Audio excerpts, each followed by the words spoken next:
Hello, I'm Dr. Ryan Shields, an assistant professor in the School of Criminology and Justice Studies at the University of Massachusetts Lowell. My research is centered on child sexual abuse prevention, with a particular focus on youth with problem sexual behavior. I was asked to put together this video to talk a little bit about sexting. So in this video, I'll go over some definitions of sexting, talk about why kids might engage in sexting, and then close with some recommendations for what youth-serving organizations can do to address sexting. So first, definitions. What is sexting? Simply put, sexting refers to the use of cell phones or other electronic devices to send sexually suggestive or sexually explicit content.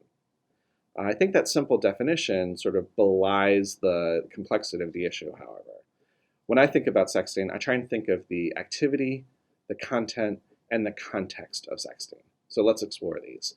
First is the activity. Sexting can refer to a couple different behaviors. First is the decision to create sexually suggestive or explicit materials. Second is the decision to send those materials to someone else. But sexting can also involve requesting those kinds of messages from another person and forwarding messages received to a third party. When we talk about the content of sexting, we refer to both images and text. And finally, when we refer to the context of sexting, we're talking about the variety of contexts in which these behaviors can occur. So sexting can occur in an experimental context, in a romantic context, or in a coercive or abusive context. It's important to recognize that throughout time, people have defined sexting differently. Scholars in their writings about sexting use different definitions, and parents and children's definitions of sexting often don't align. So when we want to figure out how big of a problem sexting is, these definitional issues come into play, right? So it's hard to get a full sense of the scope of sexting. We have some research that suggests that sexting is a part of the youth experience, however. So I've seen estimates of 4% to 20% of teens creating and sending nude or partially nude images of themselves to other people. A similar proportion of teens having reported receiving those kinds of messages. We also have estimates of how many of our youth have experienced requests to send sexual messages. And so in one study, about 68% of girls and 42% of boys reported that they had been requested to send these messages.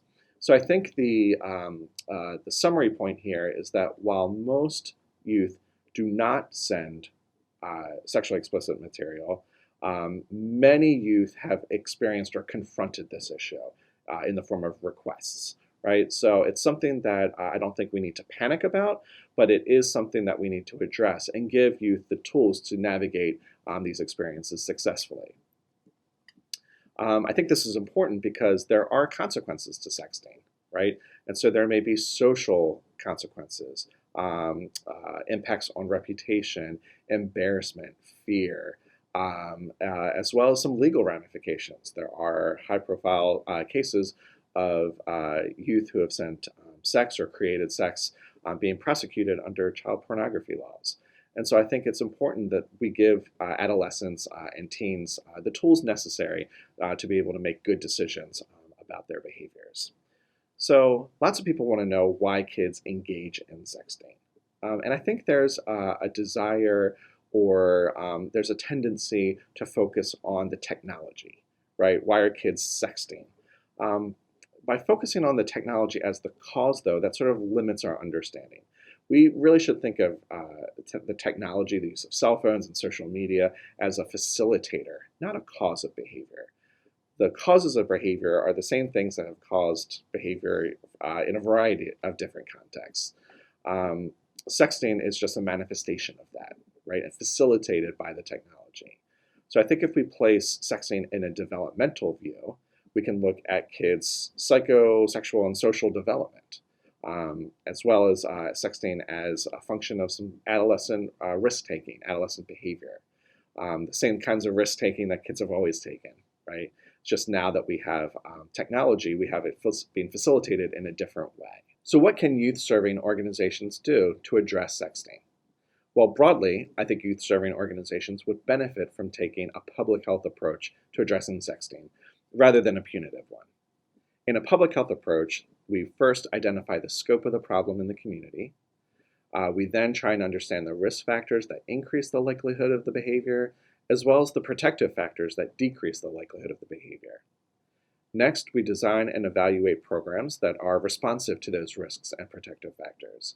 And finally, we disseminate those things that have an evidence base. So at a more specific level, I think youth-serving organizations can take a few steps. First is to assess current strategies. What is the current approach to address sexting? Is there a program? What are the messages being relayed? Is the focus on social media and the technology, or is it on the behavior? Next, I think youth-serving organizations are uniquely situated to engage stakeholders. As I mentioned before, parents and children, policymakers and researchers often have different definitions of sexting. So I think youth-serving organizations can be the facilitator of an important conversation about what sexting looks like in the community, why kids might be engaging in it, and what's sort of like the underlying motivations behind these behaviors. Next, youth-serving organizations can implement evidence-based programs that seek to identify some of those underlying motivations. It's important to focus, again, less on the sexting, the mechanism of sexting, and more so on strengths building. So providing programming that seeks to develop a healthy sexuality and build positive relationships. Those programs that develop emotional maturity in kids or emotional intelligence. Programs that build kids' levels of respect for one another, as well as their expectations for respect themselves. Helping kids become more self-aware. Again, by placing the emphasis on building strengths, you have much more likelihood of addressing the underlying motivations for sexting, rather than focusing purely on the mechanism. And then finally, youth-serving organizations can continue doing what they always do, which is be a resource for the community, for parents, and for youth. Thank you very much.